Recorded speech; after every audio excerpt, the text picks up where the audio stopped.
ya kan? Nah, kalau Sabtu iya, Betul. kalau hari Sabtu besok ini misalnya nih besok mens, berarti nggak perlu pakai kontrasepsi tambahan. Waktu minum progestin murni ini, gitu maksudnya. Sampai sini paham?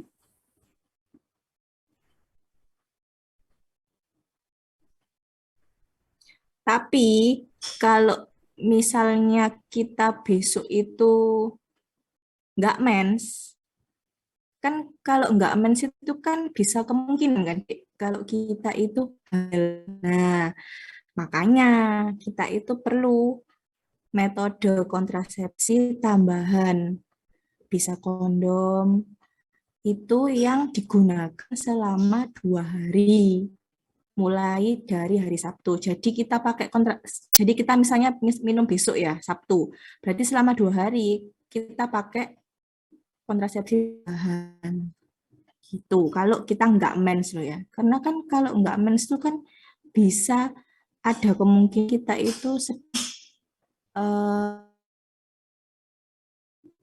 gitu.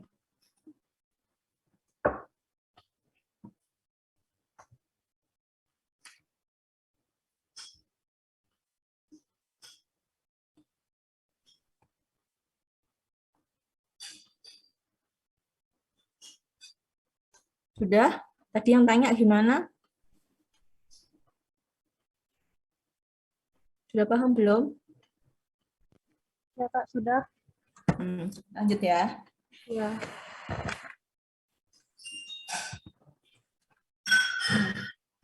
Pasti kan ada yang pil, ada yang injeksi ya.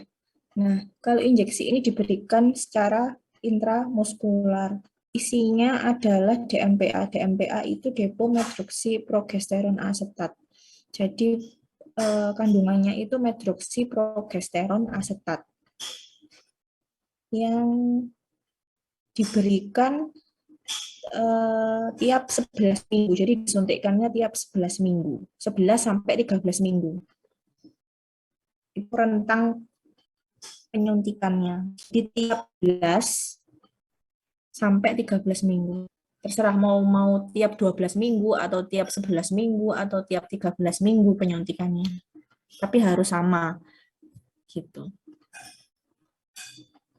Nah, kalau yang bentuk injeksi ini kapan mulainya? Kalau yang per oral tadi kan di hari pertama mens. Kalau yang IM ini diberikan di 5 hari pertama mens gitu.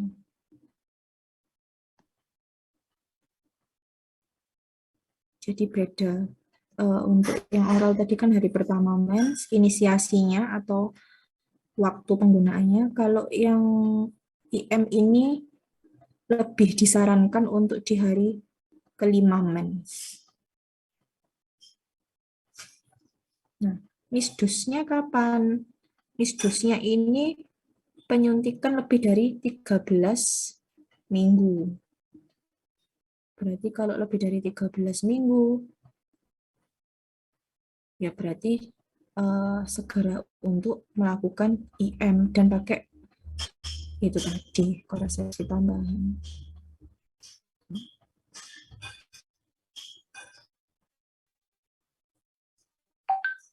Ini beri contoh progestat di Indonesia. Itu gestra dosisnya dosis rendah. Jadi untuk hormon apa progestin atau progesteron murni ini dosis rendah, Dik. Beda kayak kontrasepsi darurat yang sering kita jumpai di apotek ya, Postinor ya kalau aku nyebut merek, dia itu dosis tinggi karena memang eh, namanya darurat, makanya dia dibuat dosis yang lebih tinggi. Kalau ini kan dosisnya kecil cuma 0,03. Selain Microlud juga ada Exluton. Ini juga ada di yang sering kita jumpai sama Cerazette. Kalau yang lainnya ini di luar negeri. Di Indonesia nggak ada.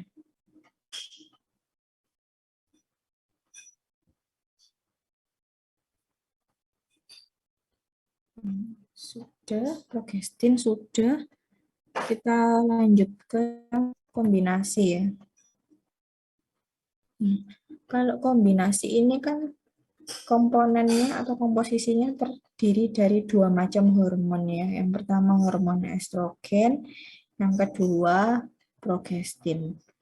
Nah, kalau yang ini diindikasikan hampir sama kayak yang progestin tadi, cuma kalau kontraindikasinya beda.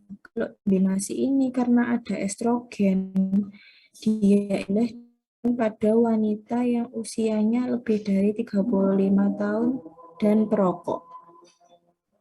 Itu yang pertama. Yang kedua, dengan riwayat hipertensi atau dengan tekanan darah sistolik 140. Sama yang ketiga adalah riwayat diabetes mellitus. Ini kontraindikasi penggunaan pil KB kombinasi. Kak, yang pertama tadi apa? Wanita lebih dari 35 tahun dan perokok. Jadi kalau dia nggak perokok, dia boleh. Tapi kalau dia 35 tahun dan dia perokok, itu dia yang kontraindikasi.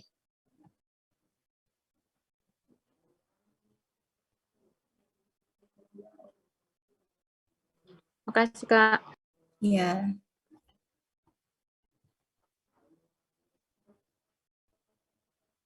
Ini mekanisme kerjanya. Kalau ini langsung aja ya. Keuntungannya itu kalau tadi kan yang di progestin tadi kan berat badan ya naik ya. Kalau di sini nggak ada nggak ada kenaikan berat badan. Terus siklus menstruasinya dia lebih ini ya, lebih teratur kalau pakai yang kombinasi. Nih.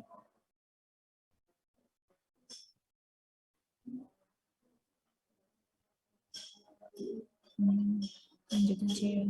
Nah, efek sampingnya ini dari yang mulai ringan sampai yang serius. Kalau yang ringan itu karena dia kombinasi ya, otomatis yang progestin tadi dia dapat, yang estrogennya juga dia dapat. Kemungkinan terjadi peningkatan tekanan darah, hipertensi. Kemudian estrogen ini kan juga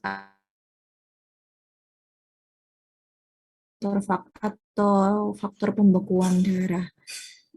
Jadi juga bisa mempengaruhi ini faktor-faktor pembekuan darah juga. Itu yang ringan. Kalau yang di guideline itu ada yang sampai serius itu singkatannya ACES ya. Dia itu bisa abdominal pain, kemudian yang A itu ya, yang C sampai C sampai infark miokard juga. Kemudian yang H itu dia itu kayak hampir vertigo. Pusingnya itu nggak pusing yang kayak progestin tadi, ini lebih ke vertigo, dia lebih berat. Kemudian pandangan kabur, terus dia kayak gelap, bisa juga sampai stroke. Sama S ini tapi jarang sih kalau yang S, kebanyakan yang ACHE itu efek samping yang serius.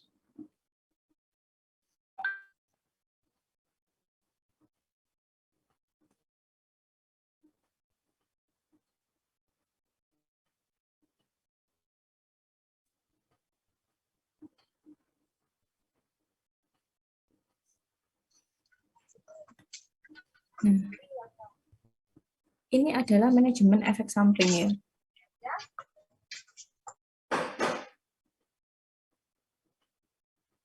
Nah ini, jadi efeknya ini ada beberapa di 3 bulan pertama penggunaan di guideline itu dibilang ada istilahnya kayak breakthrough bleeding. Jadi kayak istilahnya perdarahan di luar menstruasinya, siklus menstruasinya. Nah, pengatasannya gimana? Pengatasannya adalah kalau misalnya pasien itu ada efek breakthrough bleeding ini, biasanya diganti regimen. Diganti regimen dulu yang estrogennya yang lebih tinggi dari jenis pil KB yang diminum sebelumnya. Jadi kandungan estrogennya ya, itu yang lebih ditinggikan. Kalau misalnya ini masih timbul bleeding, ini bisa disarankan pakai diganti, jadi bukan pakai kombinasi lagi. Tuh. Kalau di guideline bilangnya seperti itu. Kalau yang efek samping mual biasanya Kak, diatasi. maaf Kak, Hah? diganti dengan apa tadi? Yang mana? Yang kalau tidak Diganti efektif yang regimen. Jadi ganti regimen. diganti pil KB yang isi kandungannya estrogen lebih tinggi dibandingkan yang sebelumnya. Jika tidak efektif, diganti dengan regimen yang bagaimana Kak? Diganti sama metode kontrasepsi lain. Baik Kak, kasih. Iya. Untuk pengatasan yang mual, Kak, ini disarankan ya. kontrasepsi lain seperti apa dia itu? Ya banyak tadi kan bisa bisa IUD, bisa dipilih ke yang progestin, bisa otomatis dengan menyesuaikan indikasi ya. Kalau misalnya sama kontraindikasi, kalau misalnya pasien ini bisa diberikan progestin aja ya, berarti dia cukup pakai progestin gitu. Kasih Kak. Iya.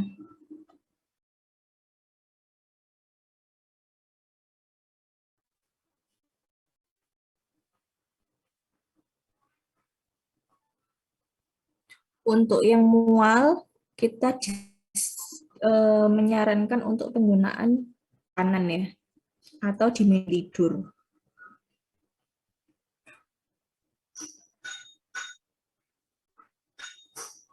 Nah, kalau muncul jerawat atau akne, ini bisa menyarankan pilih yang tingkat estrogennya ini tinggi, dek, tapi progestinnya yang kecil. Gitu. Kan ini kan kombinasi ya. Jadi yang awal itu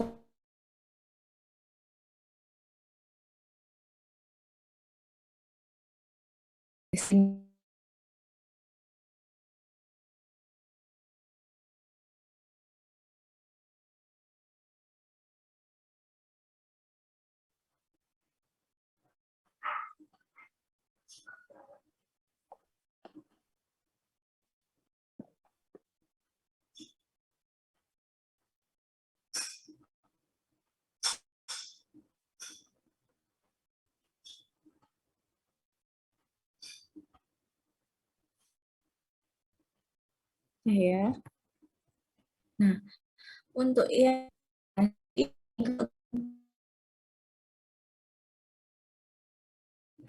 kalau tentang misdosnya, kalau di sini ini 24 jam. Rekomendasinya ada banyak di ini, ada one method, ada alternatif method, ada dari jurnal Canadian Guidelines itu menyarankan ini. Jadi kalau yang pada umumnya ya, kalau yang pada umumnya itu kalau misalnya kita lupa 1 tahun besoknya, iya,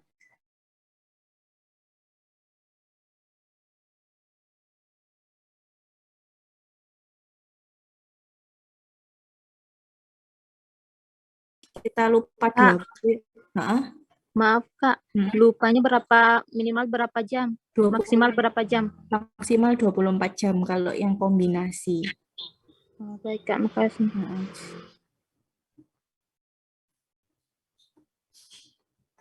Nah, kalau yang minggu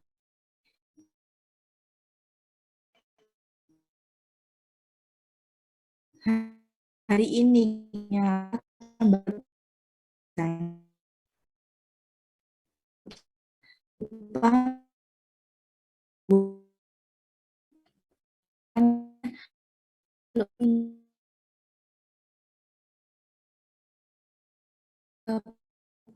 apa ya, kan di HP sekarang canggih ya Dek ya, jadi kita bisa pakai kalender tuh kita tandai, oh sudah, jadi itu lebih aman.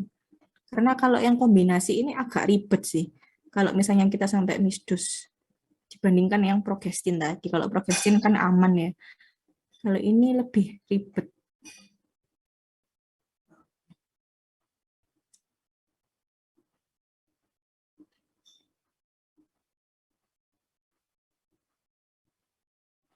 Kalau kita lupa minum 3 pil dalam 3 minggu, berarti kita harus balik awal.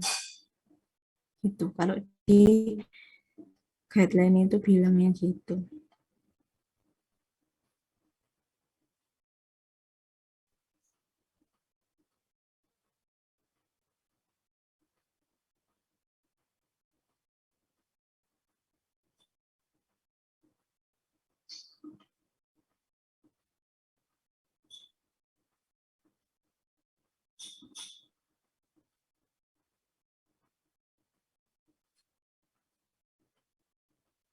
Saya lanjut ya. Nah, ini yang ada di pasaran ya. Jadi ini pil KB kombinasi yang ada di pasaran, yang ada di Indonesia itu yang sering kita jumpai ada mikroginon. Nah, ini kan kandungannya, kalau yang kombinasi ini kan estrogen sama progestin. Estrogennya ini maksimal 50 mikrogram. Jadi batas batas dosis maksimal untuk estrogennya itu dalam satu tablet maksimal 50 mikrogram. Kalau yang progresif nggak ada batasan.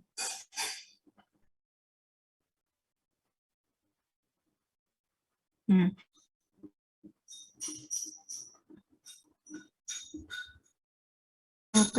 Yang selain mikroginan ada Diana, Yasmin, Yas. Ini yang ada di Indonesia atau di pasaran yang sering kita jumpai.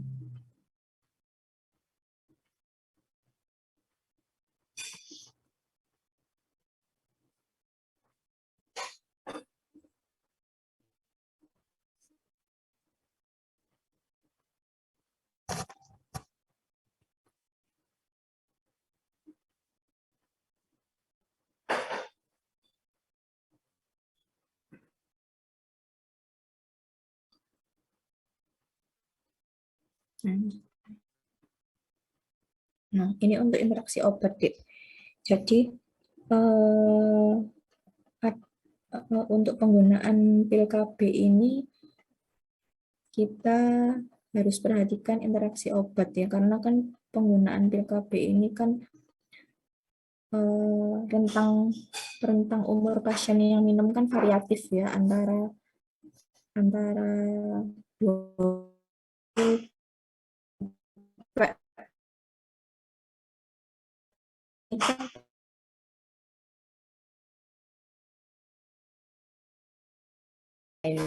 makanya yang harus diwaspadai adalah penggunaan interaksi obat.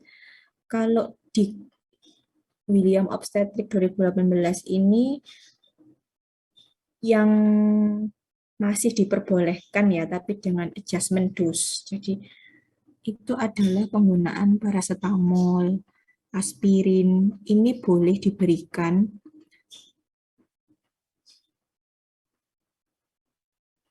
masih aman, walaupun dia dosis yang masih dalam dosis terapi ya. Gitu. Terus penggunaan obat-obat penenang, tranquilizer ya, kayak diazepam, alprazolam, ini di adjustment dose. Sama kortikosteroid ini juga harus dilakukan. Yang kontraindikasi adalah penggunaan antikoagulan karena efek dari estrogen tadi kan dia juga mempengaruhi faktor pembekuan darah ya. Selain itu, kenapa dia kontraindikasi dengan warfarin? Karena estrogen ini juga bekerja di sitokrom yang sama dengan warfarin, yaitu sitokrom berapa ya? 2C9 seingatnya. Jadi kalau dia berkompetisi dengan sitokrom yang sama, akhirnya warfarinnya di dalam darah kan tinggi gitu. Terus harus dimonitoring. Misalnya kita menggunakan kombinasi adalah monitoring prothrombin time PTT ya. Itu tiap 2-3 minggu. Karena dari efek antikoagulannya ini. Sama tekanan darah otomatis. Itu sama gula darah juga. Itu yang harus dimonitoring dalam pemberian pil KB kombinasi. Kalau progestin nggak ada tadi.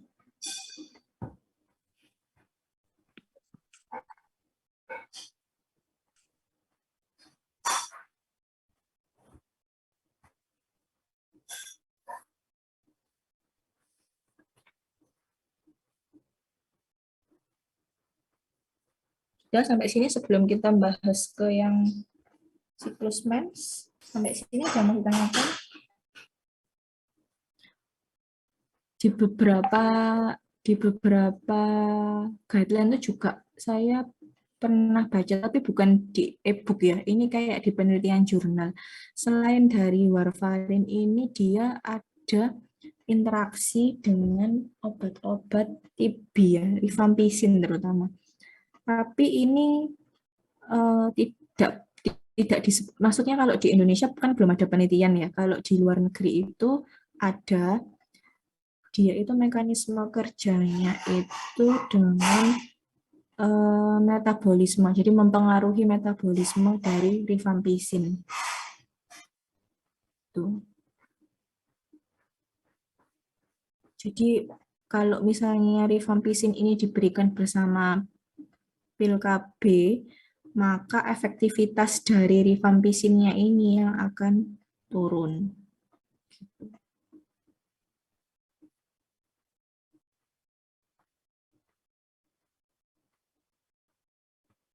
Lanjut ya.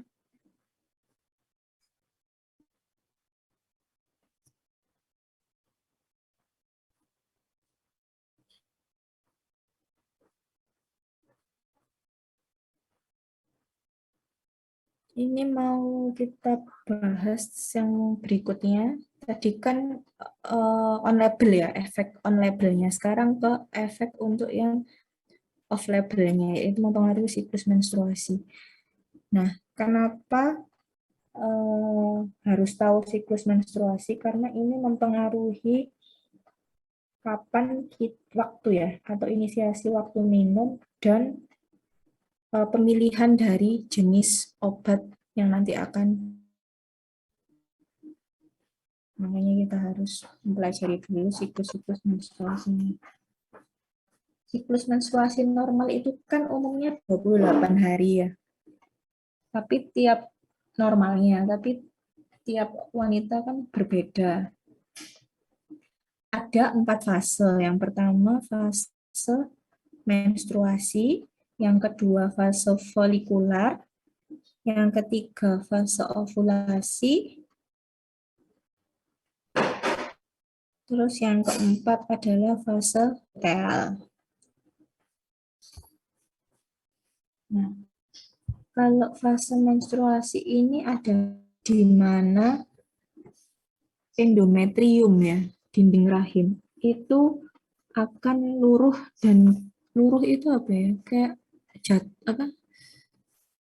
pendarahan gitu loh, Dek, akan keluar ke vagina. Ini memang biasanya kita sering jumpai tiap bulan ya. Ini dimulai dihitung dari hari pertama kita mens. Biasanya berlangsung 4 sampai 6 hari.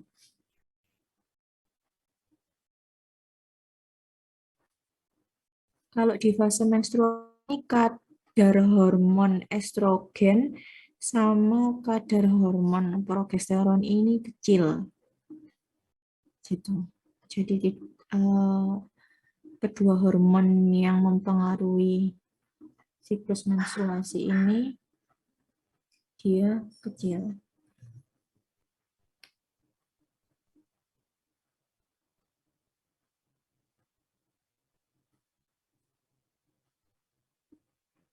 Kemudian fasenya adalah fase folikular dari hari ke-10 sampai hari ke-28 hari. Ini di sini itu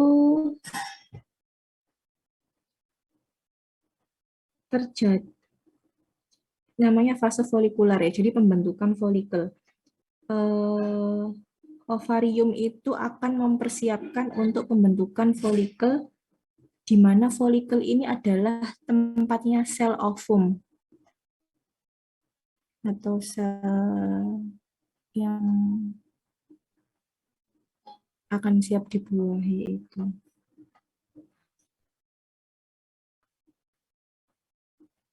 Nah, karena terbentuk folikel, makanya endometrium ini menebal. Gitu.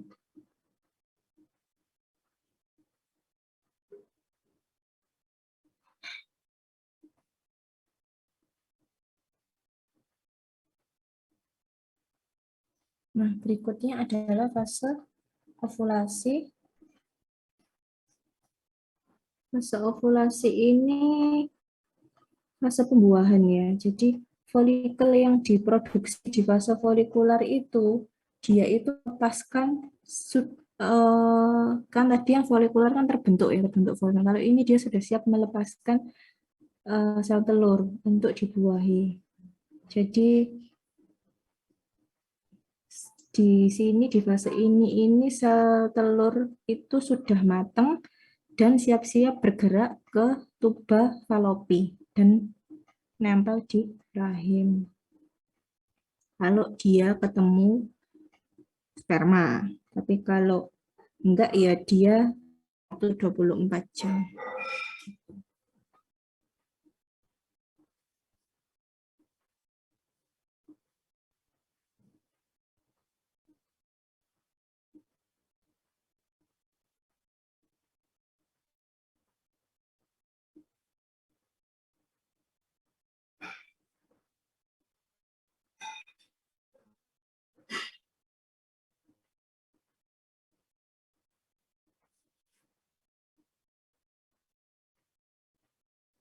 Nah, tadi sampai fase luteal ya. Kalau di fase luteal ini istilahnya fase pramenstruasi ya. Jadi fase premenstruasi ini fase di mana kalau misalnya ini siap-siap ke fase mens. Jadi siap-siap sudah, kalau nggak ada pembuahan, sudah dalam keadaan endometrium terbentuk tadi. Gitu. Ini biasanya di fase antara 14 hari sebelum mens berikutnya.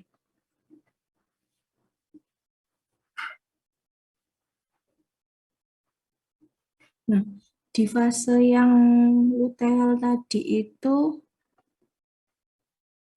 kadar estrogennya turun. Tapi kadar progesteronnya yang paling tinggi di sini, di fase luteal ini.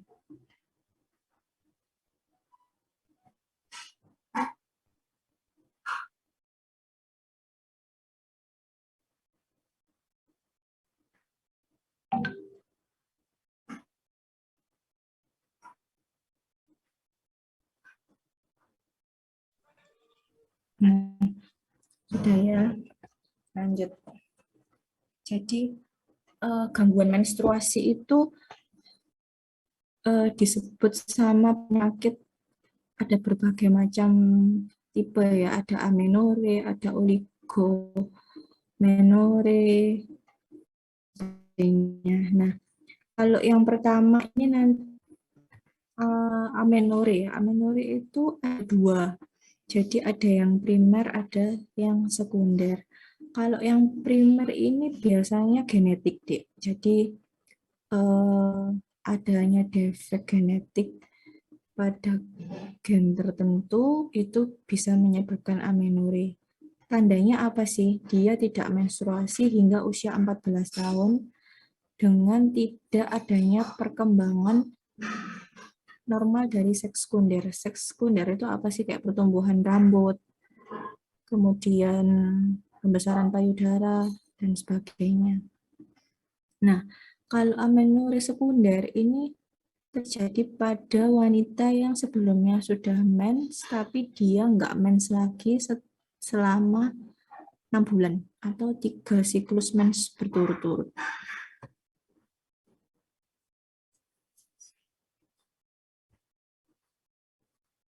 Etiologinya apa? Etiologinya itu ada dari yang pertama dari yang alami ya, itu dari pikiran atau stres, kemudian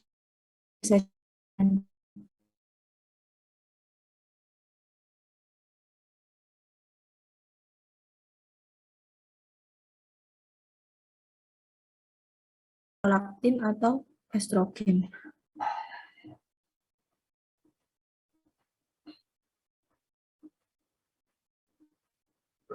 Untuk yang kurangan estrogen ini nanti biasanya kalau ada keluhan seperti itu ya, nanti dokter itu akan menyarankan, ini aja kita buka algoritma ya. Jadi tanda-tanda yang amenore primer nanti yang di sini. Jadi ada keluhan amenore, kemudian kita cek dulu dokternya biasanya untuk menyarankan beta HCG. Kalau beta HCG positif berarti kan ada tanda kehamilan, otomatis gak ada penyakit kan.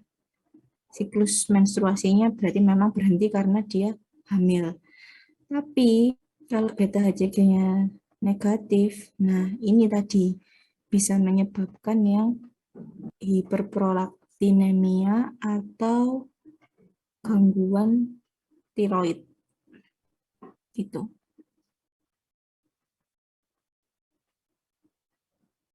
Yang anemia sekunder itu yang dari etiologi yang ini tadi, yang estrogen, obat-obatan dan hiperprolaktin.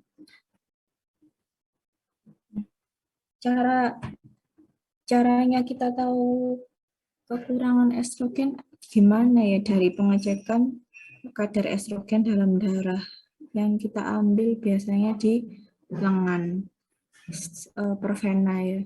Nanti akan ketahuan estrogennya, kalau misalnya rendah ya berarti kekurangan estrogen.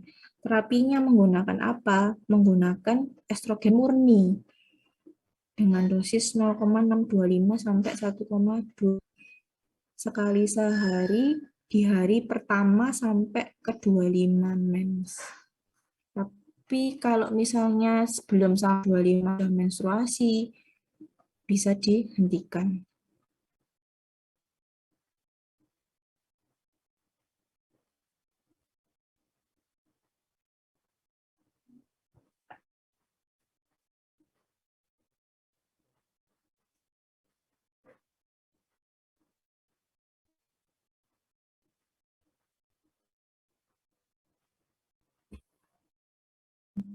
Selanjutnya, untuk hiperprolaktin ini karena ada ini ya. Jadi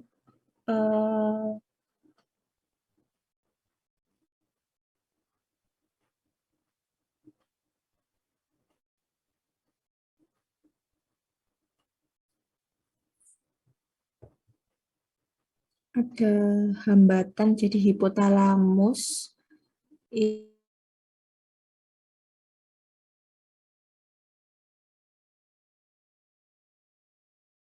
hormon kan. Nah, gonadotropin releasing hormon ini dia dihambat di sini. Nah, itu yang menyebabkan hiperprolaktinemia. Terapinya pakai apa? Pakai agonis dopamin. Agonis dopamin yang mana? Yang bromokriptin. Dosisnya berapa? 2,5 miligram per hari. Kapan konsumsinya? Konsumsinya hari pertama sampai hari ke-25 sama.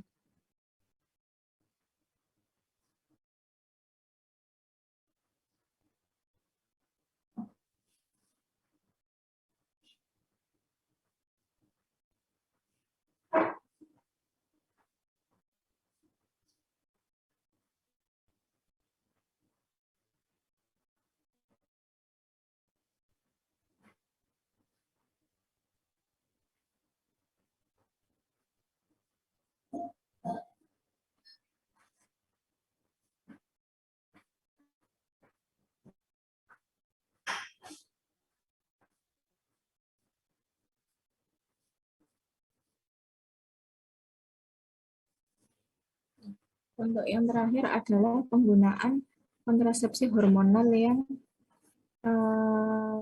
progestin ya ini ya, tadi ya, efek dari progestin. Kemudian bisa juga dari penggunaan opioid atau prokinetic agent kayak metoclopramid ini sama metildopa.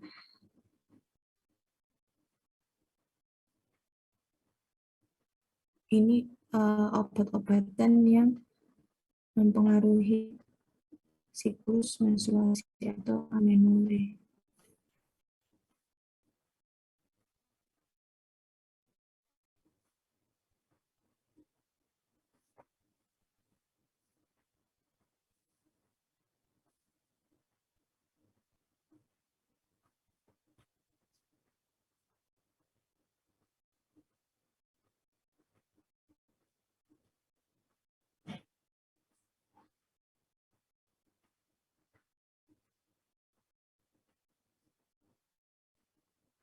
Selanjutnya,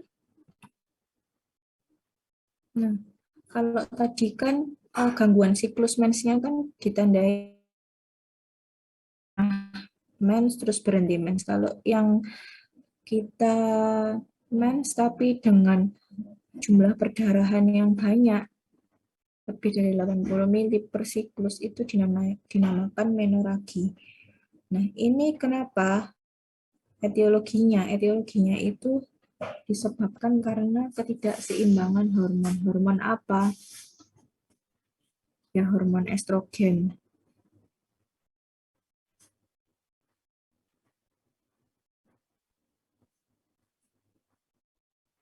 Selain itu bisa juga dari penyakit penyerta kayak COS. Itu yang sering kita jumpai ya. Atau dari kista atau miom.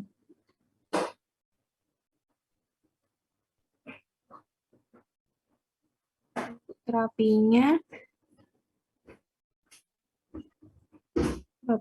otomatis kita menggunakan kontrasepsi oral untuk memperbaiki siklus menstruasi ya. Untuk tipenya yang apa? Untuk tipenya nanti dilakukan pengecekan juga sama dokter yang mana. Jadi nanti kita pilih dari dipilih dari yang kombinasi sama yang progestin tadi. Selain itu karena ada bleeding ya, perdarahan jumlah besar, maka diperlukan antifibrinolitik.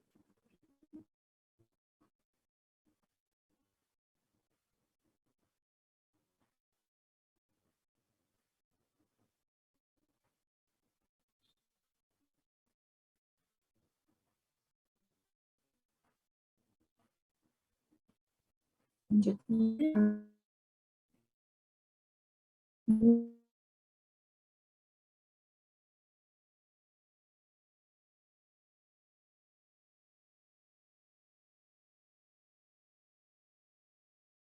kita kan sering ya mengalami kayak keluhan-keluhan kayak gangguan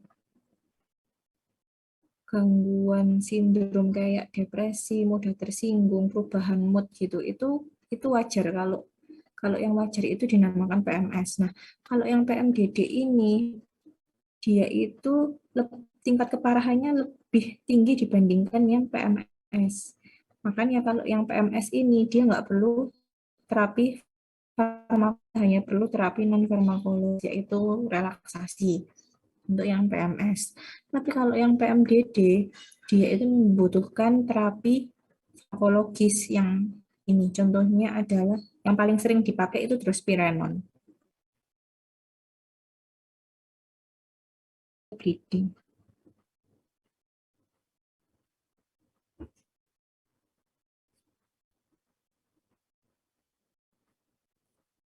Itu sampai sini dia mau ditanyakan sebelum kita masuk ke soal.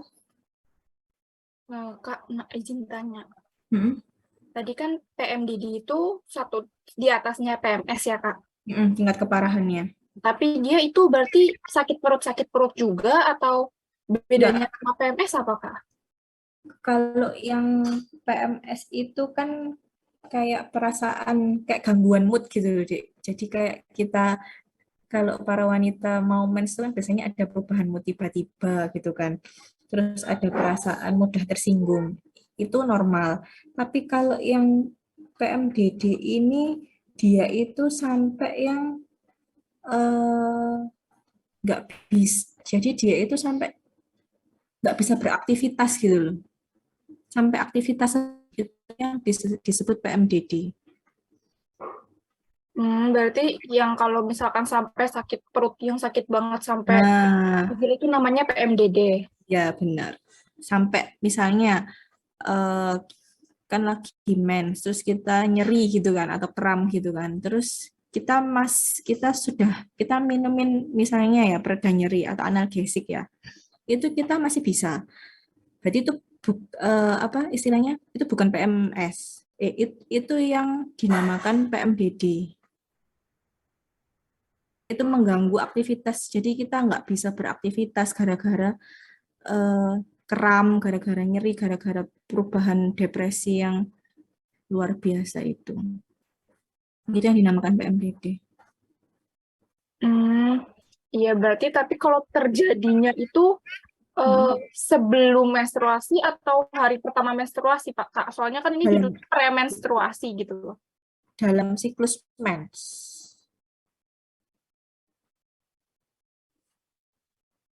Oh, berarti hari-hari dari hari-hari sampai kita mau mendekati siklus mens dia maksudnya. Makasih ya, Kak. Oke. Udah, ada lagi sebelum kita lanjut ke latihan soal.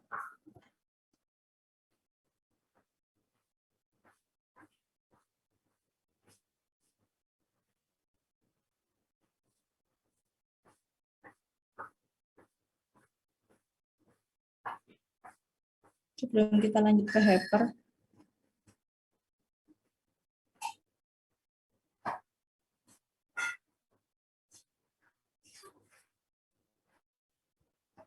Langsung aja ya.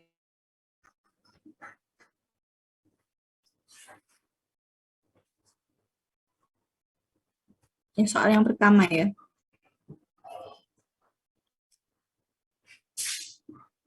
Nyonya X menyusui selama 4 bulan. Berencana ingin KB dengan kontrasepsi yang ini yang Anda sarankan untuk pasien tersebut. Pilihannya?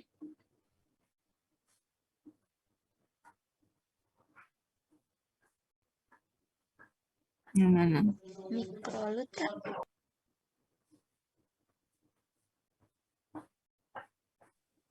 Yang progesteron.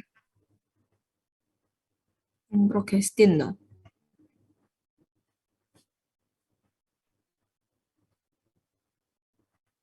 Yang progestin kan berarti. Kalau yang mikrogenesi. Nah, Diana kan kombinasi dengan ada estrogen, yes juga kombinasi. Berarti yang mikrolud dia levonorgestrel. Jadi yang progestin murni.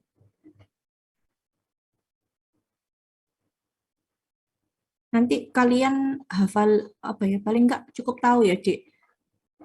Kandungan yang estrogen itu apa? Kan biasanya kalau estrogen kan etinil estradiol. Ya kan? Kan sudah di slide tadi kan ada yang testosteron sama dihidrotestosteron kan. Ya. Nanti itu kalian bisa tahu itu tipe yang progestin atau yang estrogen. Soal nomor 2. Nona A berumur 14 tahun memeriksakan ke dokter kandungan karena belum alami menstruasi. Sebelumnya, pada saat umur 12 tahun, pasien pernah kecelakaan dan diharuskan untuk operasi. Selama operasi, pasien mendapatkan bius oksikodon dan diterapi menggunakan kodein, ketoprofen, sama ranitidin selama beberapa hari. Dari beberapa terapi di atas, manakah yang menyebabkan kondisi amenore? Yang menyebabkan dia belum mengalami mana? Obat-obatan yang mana? A. Kodein, B. Ketoprofen, C. Ranitidin, atau D. Bukan salah satu dari obat di atas. Kandungan opioid. Berarti yang mana?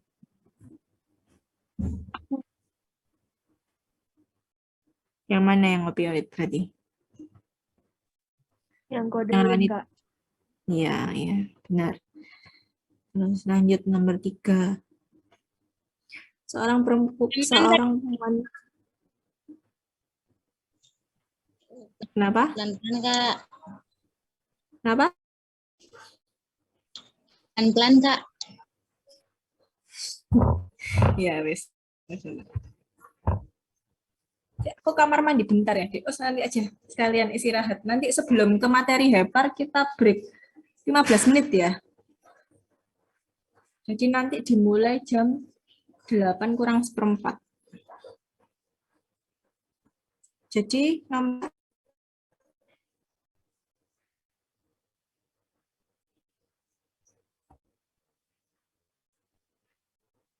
seorang perempuan datang ke dokter untuk menunda punya anak. Dokter memberikan kontrasepsi yang berisi hormon progesteron. Kapankah waktu pasien minum obatnya? B. A. Kasih. Nah, pintar.